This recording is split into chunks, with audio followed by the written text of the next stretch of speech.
Sean Connery being Sean Connery, the the Spanish Egyptian man with the Scottish accent. Uh, You're already in Scotland. You're in Scotland. Oh yeah, just make him Scottish.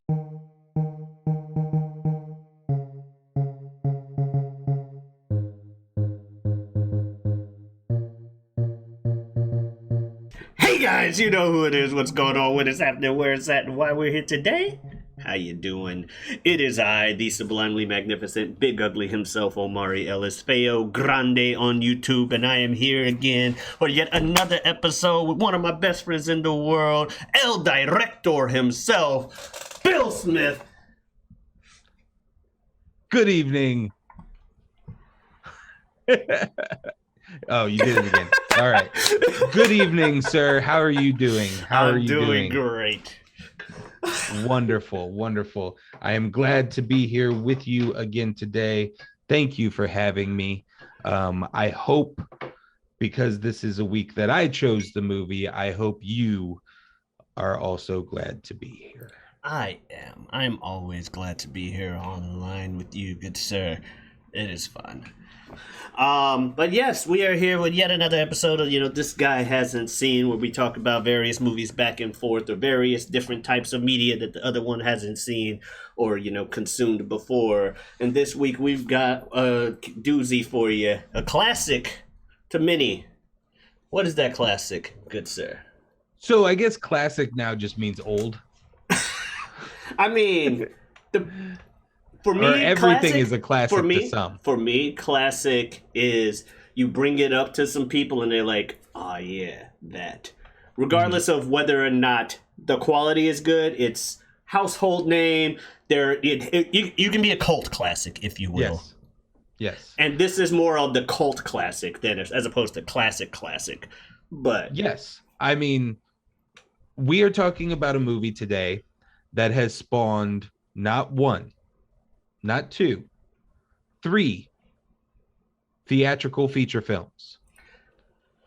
Not only has it spawned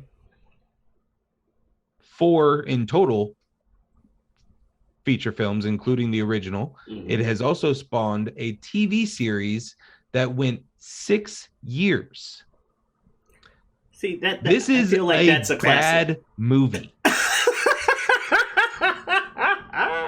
This is a powerful movie for shaping Billy Smith, the child. I love this movie. This is a bad movie. And it should not have spawned so many properties. I also love the TV series. If you asked 12-year-old me who was better, Connor McLeod or Duncan McLeod, I would have chosen Duncan McLeod. Okay, and if you so know the TV we're guy, talking about, so the TV guide was Duncan McLeod. Okay, correct. I saw them say the man's name, and I'm like, Connor.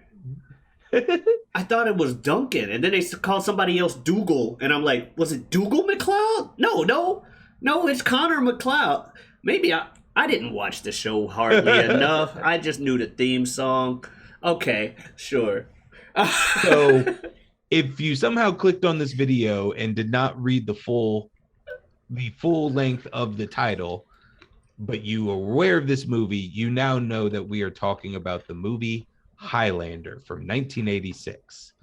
It is described as an immortal Scottish swordsman must confront the last of his immortal opponent, a murderously brutal barbarian who lusts for the fabled prize. Yes, the prize. Sounds like a fun concept in a sentence. This movie is insane. It is a fun concept. It really is. So we are talking about Highlander, a movie about Connor McLeod, who is an immortal, beyond human being. We are not explained what he is beyond an immortal. Nope. He cannot die unless his head is chopped off. Correct. That is his only form of death. He is one of many across the globe. We are not sure how many. Correct. and they are driven by an urge to hunt and kill each other. For each time you kill one of these fellow immortals, we are led to believe you absorb their power, their essence in some sort of way through what we are also described at length as the quickening. They even give a name for the process of absorbing these powers. Like, if anything I can say about this movie is they did not skimp on the world building. They did not. Like, everything has a name. It has it's the quickening. And it's and the gathering. The gathering. Yes, that we're at the point of their existence known as the gathering, where there's only a few of them left. And correct. There can only be one in the end. We are viewing Connor McLeod, the main character, live in person in 1986. And we are also cutting back to prior moments in his life, mostly his time in Scotland, as he is just learning about his immortality. Mm-hmm. And he gets kicked out of his village in Scotland and is living a lone life with a new wife. And that's when we get Sean Connery comes into this film as a Spanish Egyptian. They're already making a movie. Accent. They're already making a movie about Scottish people. And they cast the most famous Scottish person in the world and tell us he is a Spanish Egyptian. He's an Egyptian man named Juan Ramirez. Rodrigo. Oh, yeah. He had one of those Carlos Rodriguez Montego Luisa the 15th type names. Yes, if you know, you know. He's only credited in IMDb as Ramirez. But yes, he introduces himself with something like a 6-part name. Yeah. And I wasn't being generic, people, when I just said the last thing I did. I was referencing something really specific. But yes. Simultaneously, in the current day, 1986 at the time, timeline, we are also we're navigating through a handful of characters investigating the first battle we see Connor McLeod participate in, that ends with him beheading another man. And for the rest of the film, he is kind of investigated by the NYPD, even though there is a ton of evidence against him, and it's very obviously him. He does not really hide it this way. He technically denies all claims, but he also very much welcomes further investigation with his actions. At one point, he punches a policeman in the face, and then 30 seconds later walks out of the building while they're yelling at him to stop. Am I being arrested? Hey, stop! No. Get back here, McLeod!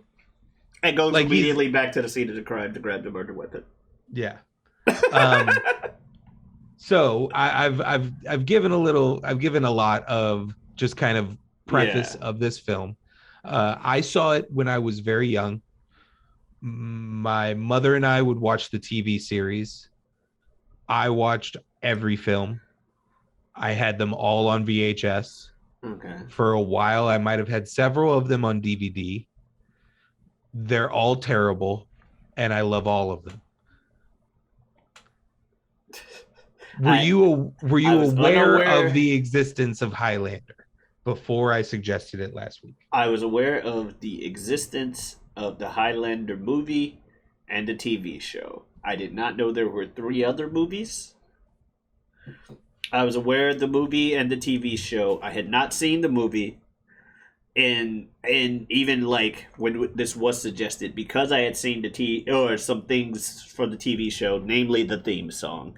It was, I've said it before elsewhere on the internet, I'll say it here. Growing up, I knew a lot of TV shows just by the theme song, and then I would change the channel. Highlander, I might have watched a couple episodes of because of the premise, because I knew you cut somebody's head off There was lightning involved. He took his powers, and you had that I am immortal. I have inside me blood of kings. I have no rival. No man can be my equal. I knew that shit, and I was like, that show. The entire awesome. score done by Queen. I did not even know it was done by Queen until you had told me when you told me we were watching this. Yeah. It is Queen bouncing around many different genres depending on what music needs to be playing in the background of a scene, but it is always Queen. If you hear music that isn't just like tense drums, they're just like that kind of just basic level scoring. If it's a musical piece, it's Queen. And that's in this film. That's pretty awesome. And yeah, so I hadn't seen it. I just much like Bloodsport. It was in the back of my mind. It was a bit more prevalent. It was a bit further in my mind than Bloodsport was because I didn't know shit about Bloodsport. Yeah. I barely knew John Claude was in it. But much like Bloodsport, I never got around to it. I just loved the theme song from the TV show and figured I'd like the premise. I also saw I know there was an animation based off of Highlander as well, because there was a meme video from the early 2000s with the guy doing the fucking explosion with lightning and shit while they kept playing this clip from some song where the guy's like, whoa,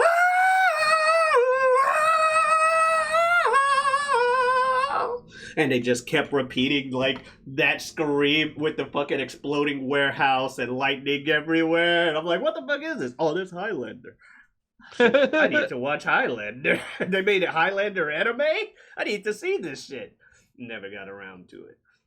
But I did know it because of that. There was a time where I think my alarm was that whoa thing. Just wake up in the morning.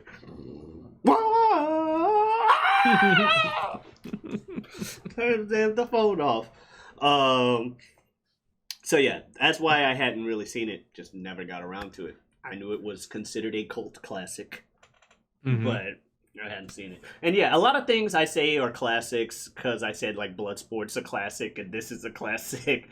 I do kind of mean cult. I do include cult classics in that because I hang around with a lot of people with similar interests to my own, like yourself. So generally, when you tell me something regardless of the quality of the movie, it shaped you as a person. You love this movie, and I consider shit that did that for me classic as well, even if it isn't by the traditional sense. I don't know how different my life would be if I hadn't have watched said things that I consider classic. Right. And so that's why I use the term classic, because everybody that I had talked to went, oh yes, I like that.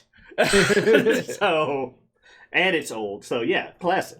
Yeah, I mean the fact that it's from 1986 and we're still just a couple of random dudes having to talk about it here today year. In 2022 was a fantastic fucking year. It gave us Zelda, it gave us Highlander, gave us JoJo's Bizarre Adventure, among other things.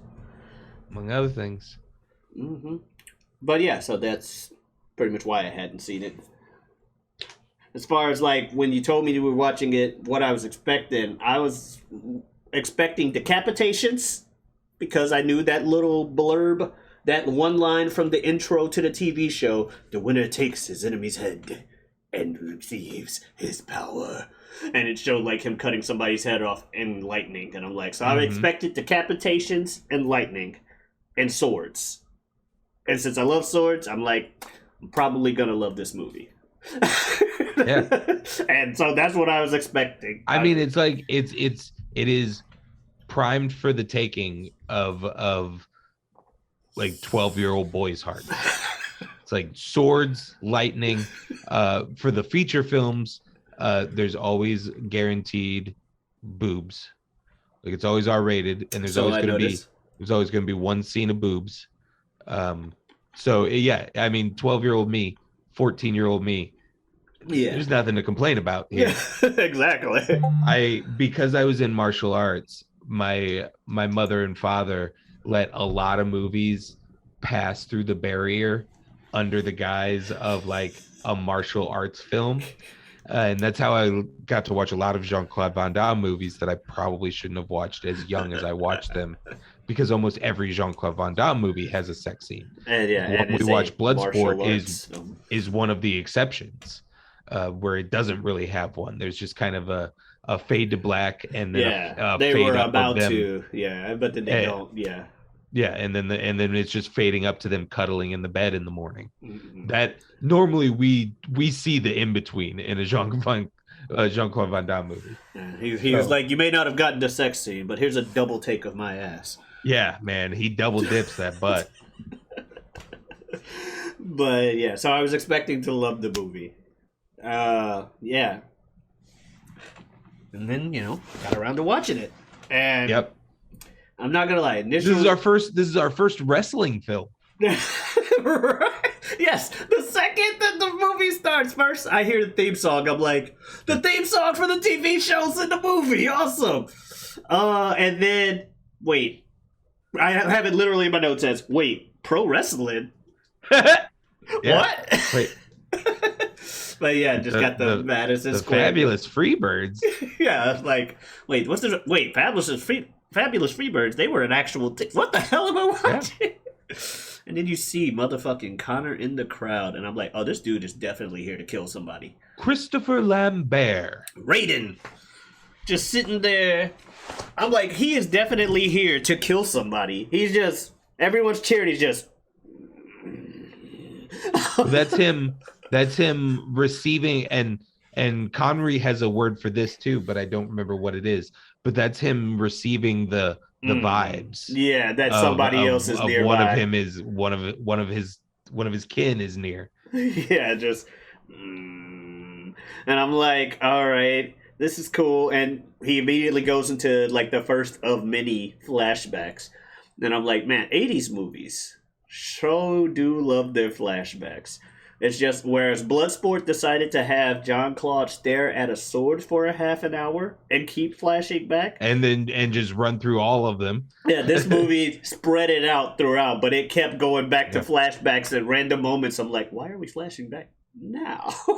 Yeah, but it's probably close to half of this film is flashbacks, and we continue to go to them till almost the finale of the film. I had also seen a Robot Chicken parody that involved a Highlander.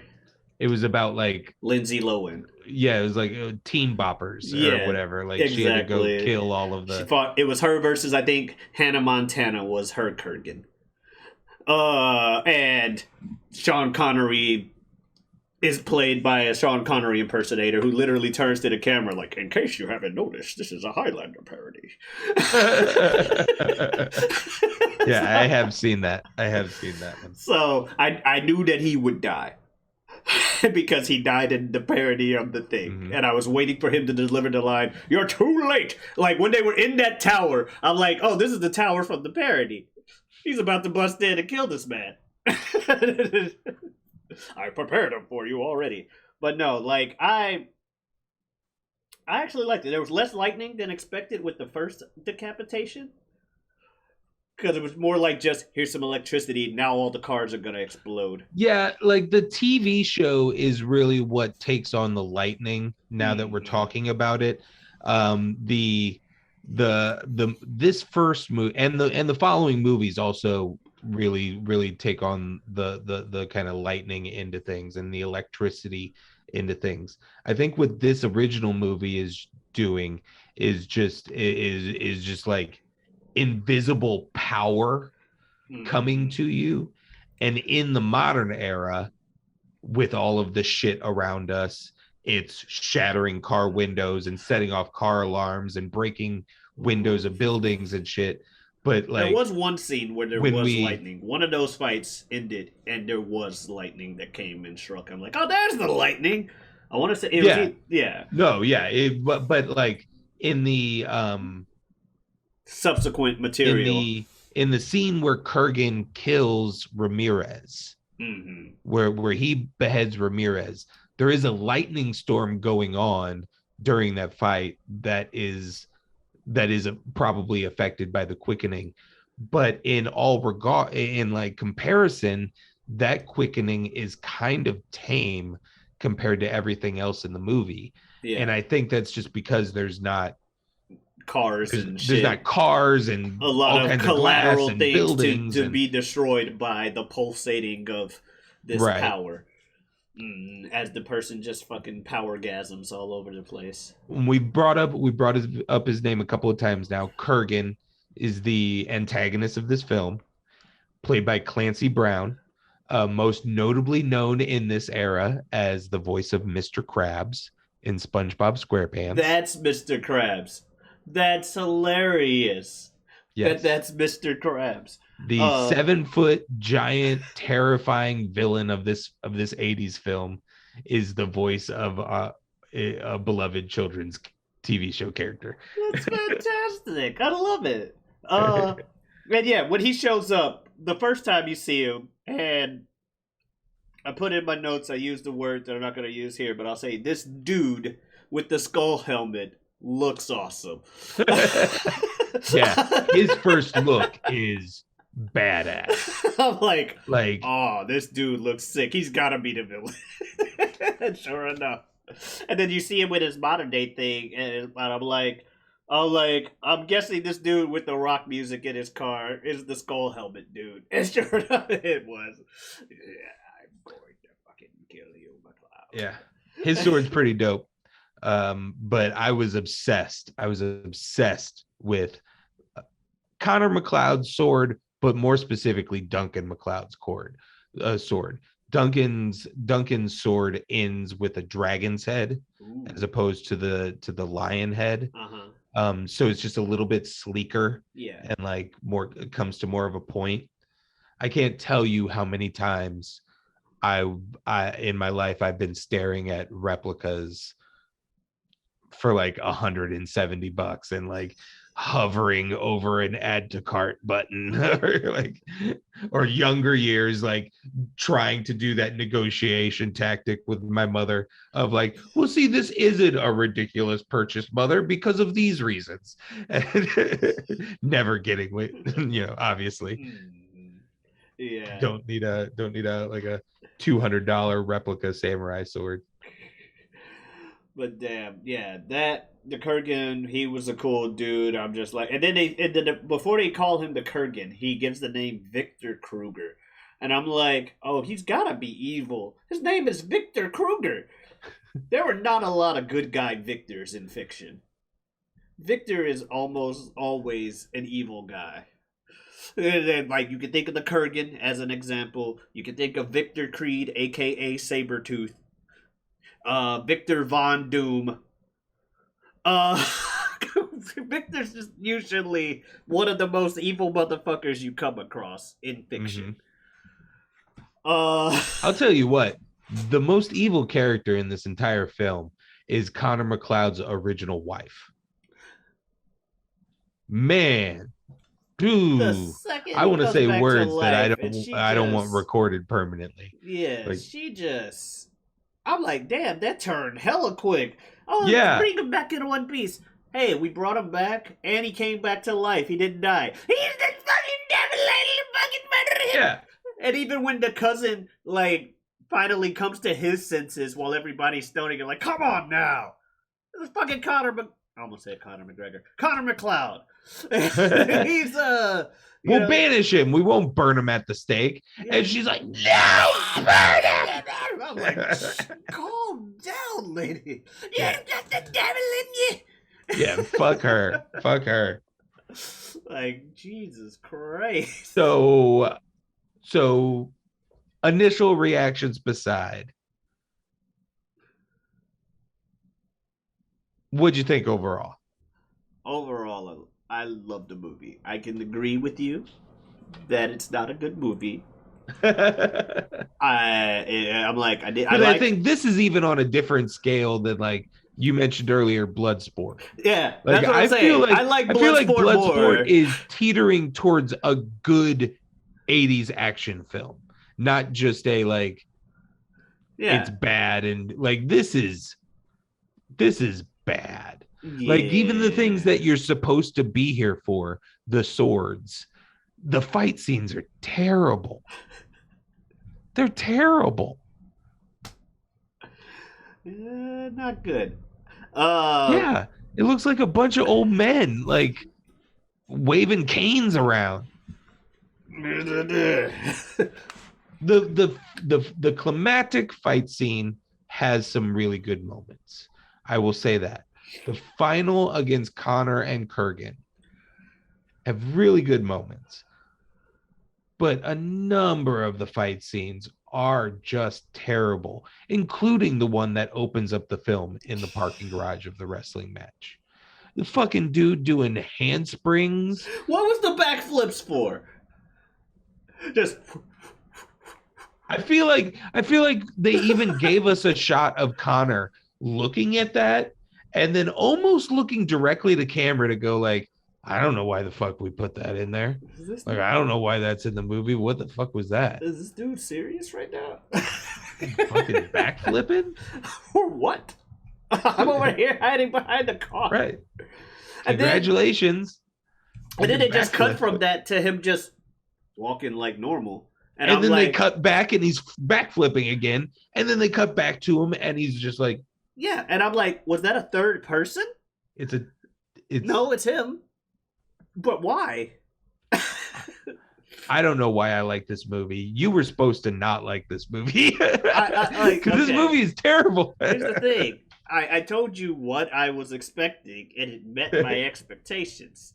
Yeah. Decapitations. There was some lightning, but at least the premise behind the lightning was still there.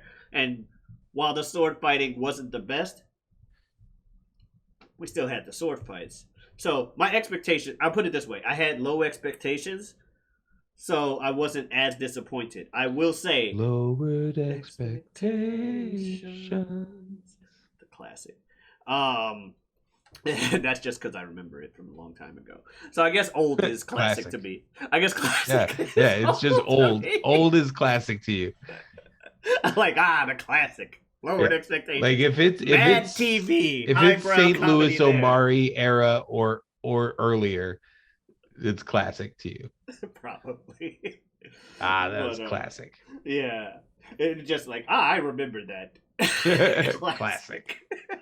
But yes, no, like I said, I enjoyed Bloodsport more, and part of me wanted to just watch Bloodsport afterwards. In all honesty. I was like, do I have enough time to watch Bloodsport, or should I be responsible and go to bed because I got work in the morning? I'll go to bed. Put it on to go to bed. Yeah, but I have to pay money for it on Amazon, and I'm not paying money for something I'm going to fall asleep in on purpose. Right. Also, I was tired, and there were times where Highlander started to lose interest, if I'm being honest. During some of the slower moments, I'm like, am I tired or is this just not? But yeah, some of the line delivery and all that other stuff, I'm just like, yeah, this isn't good. But I do like these things. It had enough elements with my Lord, and it met the bare minimum of what I expected from it. Yeah, which wasn't much. And then some of the moments were cool. Like, I liked Sean Connery. He's showing up, or everything involving him, because I'm just like, look at this cool motherfucker over here. Yeah, I'm Sean Connery. I think it is Sean Connery. Mm-hmm. I think it is, at times, Clancy Brown as Kurgan. Yeah. Queen. And the lore. That have turned this property into 4 films and a 6-year running TV series. There was a lot to work with from it. There was a lot you could take away despite it not being the best. Yeah. It was a good thing where people could look at something like the Highlander and be like, I like this concept. Let me see what I can do with it. And so here's your second and third movie. Here's your TV show. I'm not going to make it an assignment for this episode. For this show. We're not going to do an episode on it, but I am going to give you a bonus assignment to watch Highlander 2 because it is one of the worst films of all time. Oh God. It is one of the worst films of all time. It is white hot garbage. Ooh. And the third movie deletes it from canon.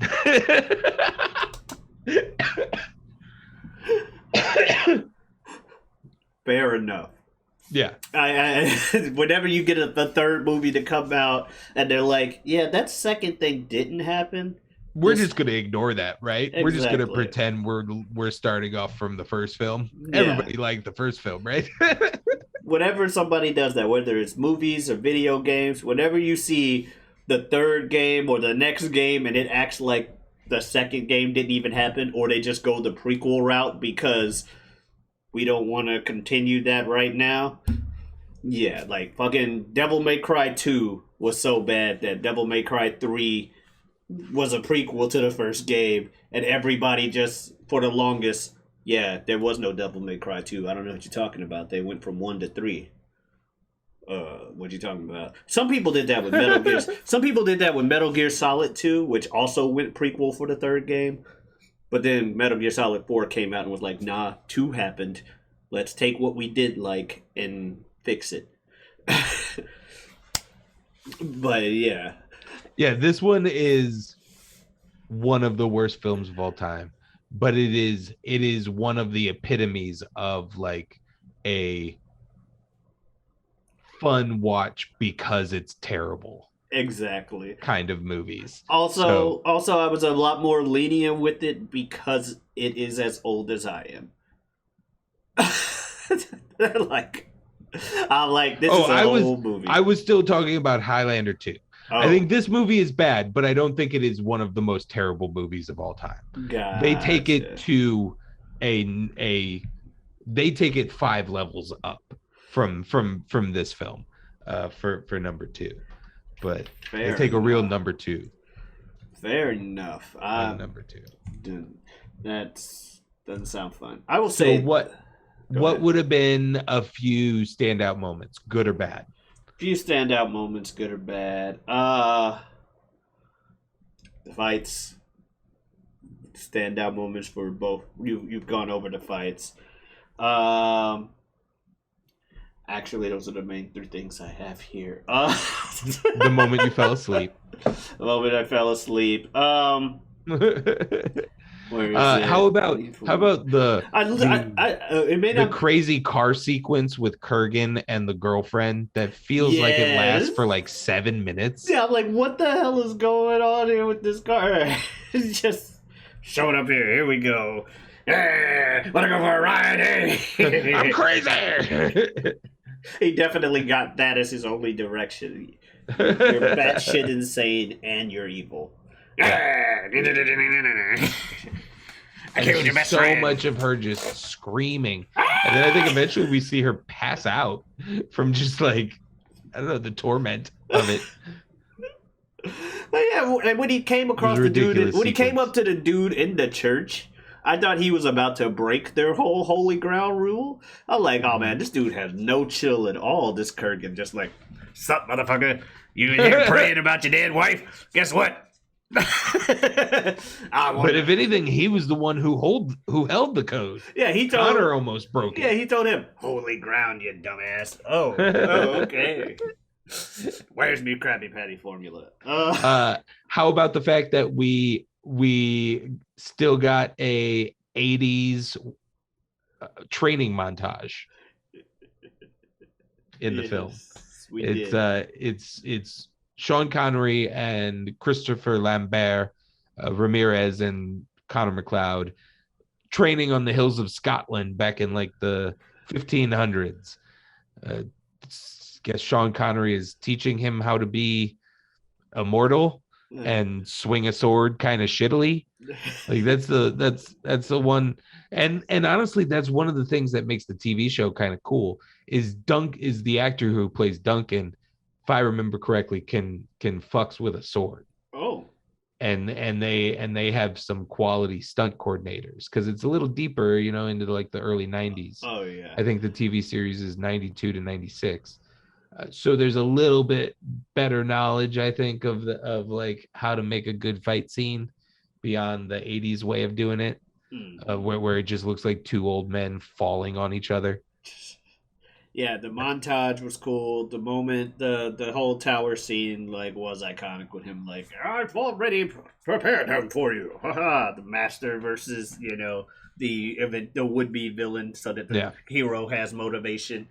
I The don't know building why collapses in a very convenient, specific way. I don't know why fucking Connor decided to live right next door to the collapsed building. The Kurgan clearly came there and attacked your best Why friend. didn't Kurgan Why ever come didn't back in that what? like 40 Yeah, years later? yeah. Why didn't you move? And why didn't the Kurgan come and even look to see if you had? I guess the Kurgan was just like, this motherfucker went back and found his friend. He ain't gonna stay there. I'll find him later. I'll go kill other people. Yeah, he just went and hunted for the next immortal that he killed. Also, this prize they get, is it Yes. mortality? Is it So just you're a normal person at the end? Because I thought so you were supposed to be all powerful. they're a little loose about it in this film, and they go deeper into it as they, with each movie they progress the lore and Yeah. specify it further and further, of course. And essentially what it boils down to is you have a choice at the point of winning the prize, and that is godlike or mortality.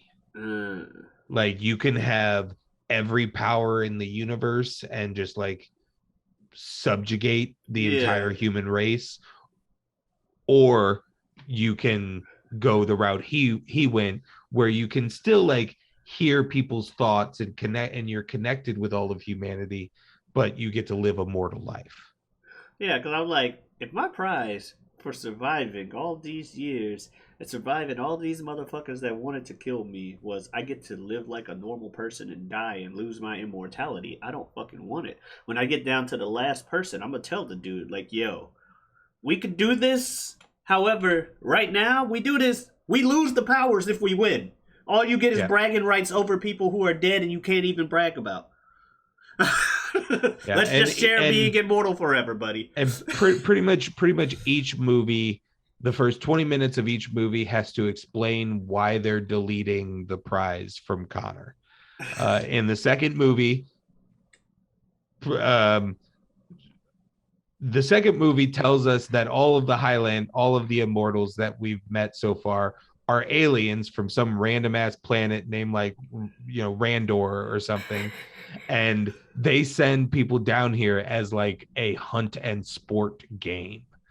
And Okay. the winning the game is supposed to be that you get that planet as your kingdom. And in the second movie, the people on the planet that Connor came from are pissed that Connor chose like the peaceful mortality route. And so they send a bunch of new versions of his species to re-engage the clock. Because that was the other thing. I was like, wait, there can only be one. So once there's only one left, why do we have Yep. a Highlander 2, 3, and a Yeah. TV show? In the third movie, which then deletes the whole alien canon, it takes place shortly after the female character that we've met has passed away, and I Mm-hmm. believe they have a child. And we learn that Mario Van Peebles is a is an immortal that was stuck in like a glacier in the Genghis Khan era in like northern Siberia or something. And modern era is only just now excavating that that site or something. They're Oh my excavating it for goodness. old like Genghis Khan relics, and unearth an immortal that's been frozen this whole time. And so then Connor's game clock starts over again. Every single movie. And I don't know if they've ever explained how the series exists. It may be like a multiverse kind of thing. Like Where we're Duncan just MacLeod or whatever. like we're pretend I think canonically they explain that he's like the cousin of Connor. Okay. Like I don't know, but the series never addresses why why him and all of the people that he fights every single episode, like he kills an immortal almost every single episode. And so there's a lot of fucking immortals out there. Who knows, man? Tried to silence your phone and it went to vibrate. just shattered my eardrums. I did Scared the shit silence out it. of me. I thought I did silence like- it though. I did silence it and then just thought I was getting tased or something. it'd be like that. So yeah, the lore is crazy, but it creates this world that I think that's what carries through the rest of the content, like the other movies and the TV series. And then what makes this a rewatchable film, a classic, as you were saying, is Queen. Yeah. Possibly first and foremost, and then Sean Connery. And then, like I said, sometimes Clancy Brown as Kurgan. Yeah. I think this movie would be much better with almost any other random 80s mainstay actor.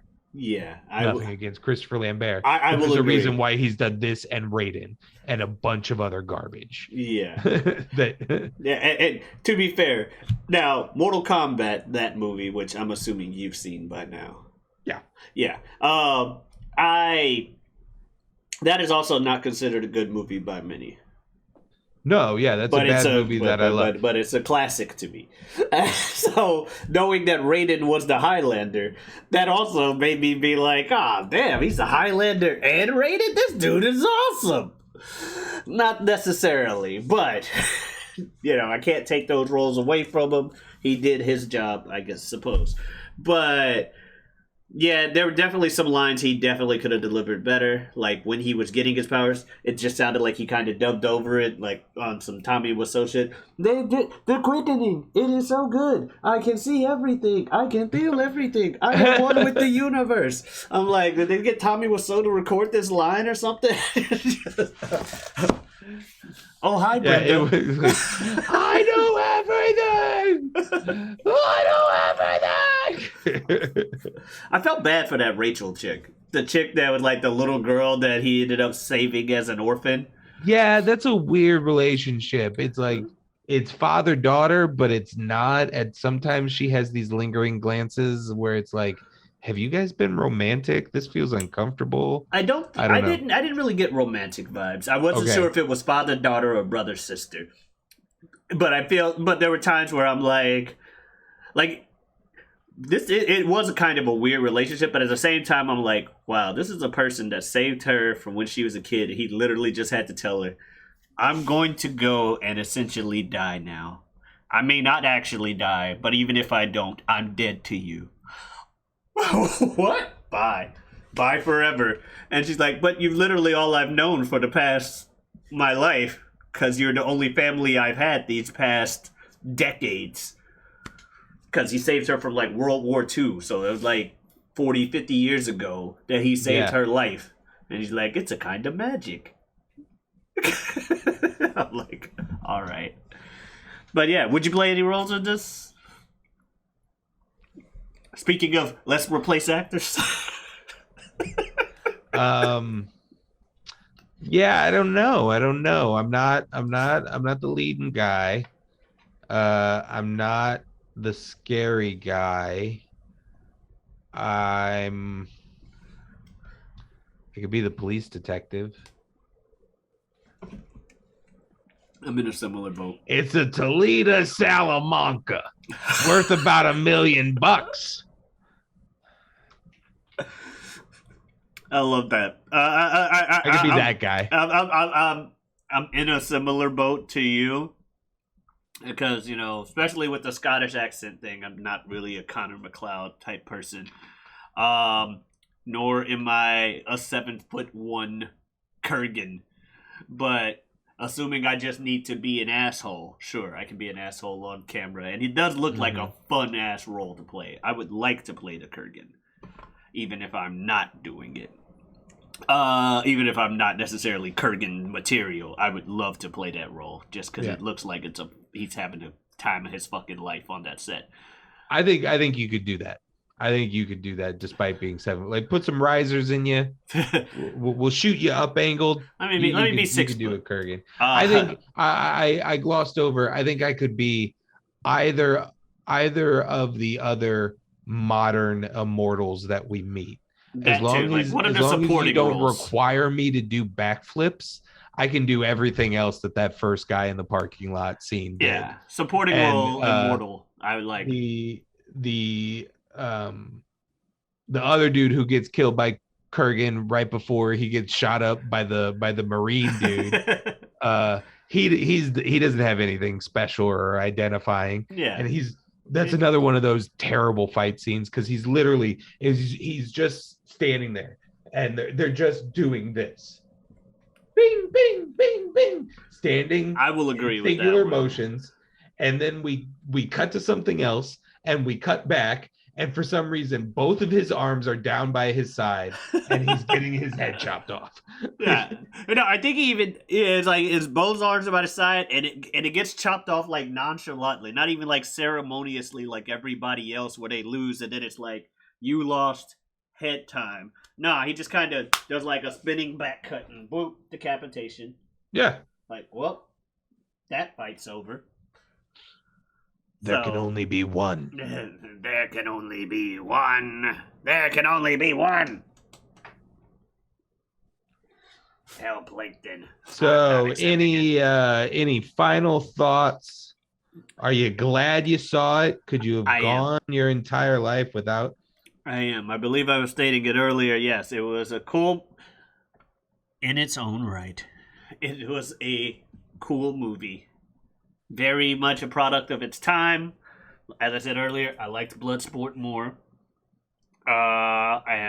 This one was a little slow at times and a little also bad. Like, I think I was trying not to say anything bad about it in my like final thoughts because I'm like, I like Bloodsport more. This one was a little slow at times because it didn't have like the same impact on me that Bloodsport does. Because Bloodsport, I fucking, like I said, I almost just was like, it just kind of made me want to watch Bloodsport again. Yeah, because I'm like, I feel like Bloodsport was a better movie than this.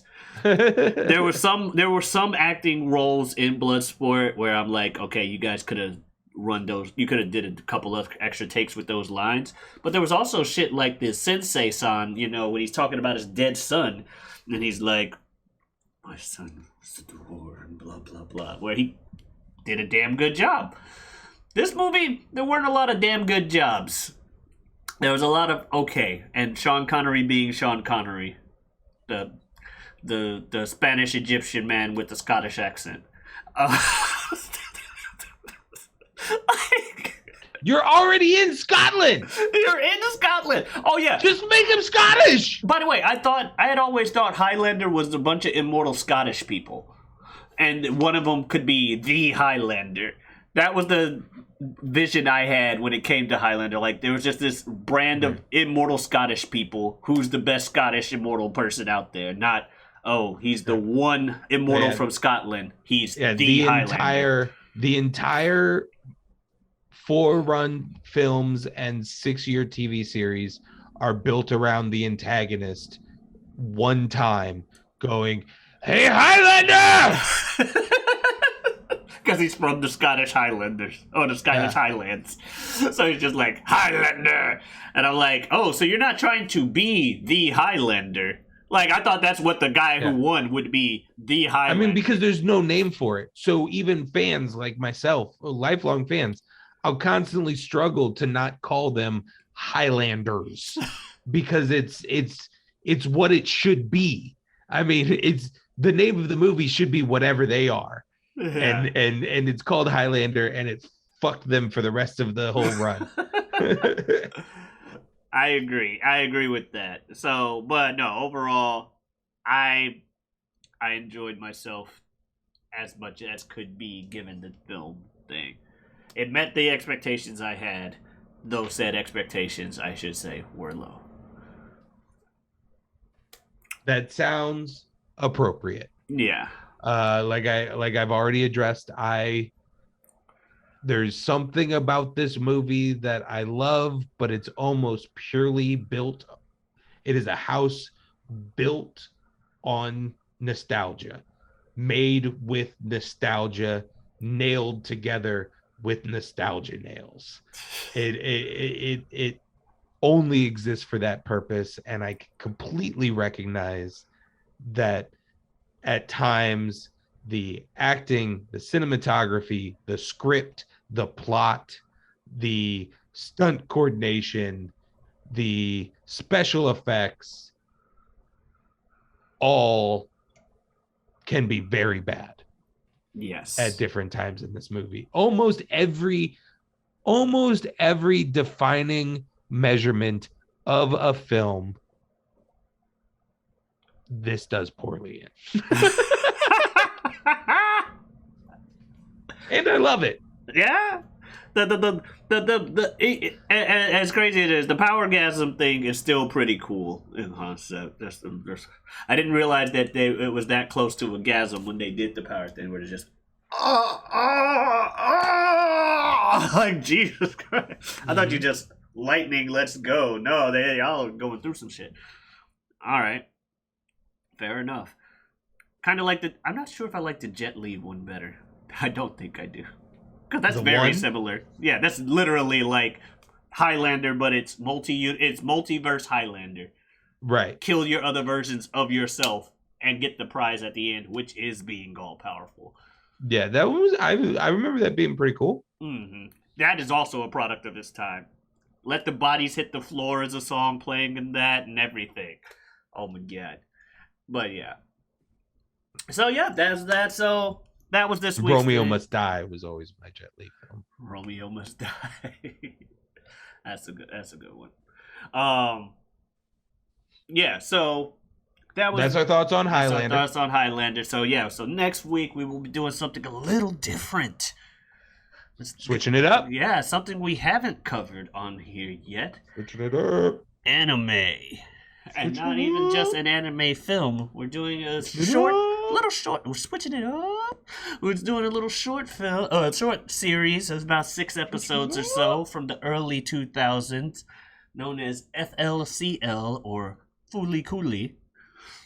That's what we'll be covering next week. It is considered. It is a classic. I'm sorry, just the fact that. Considered a classic. Yeah.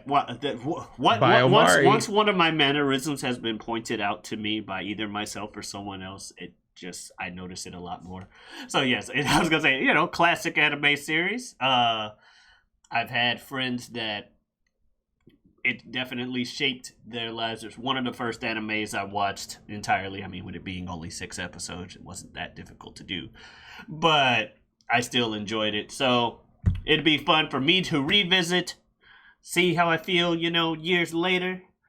Be fun introducing it to Bill as well, who's not the biggest anime head out there. So yeah.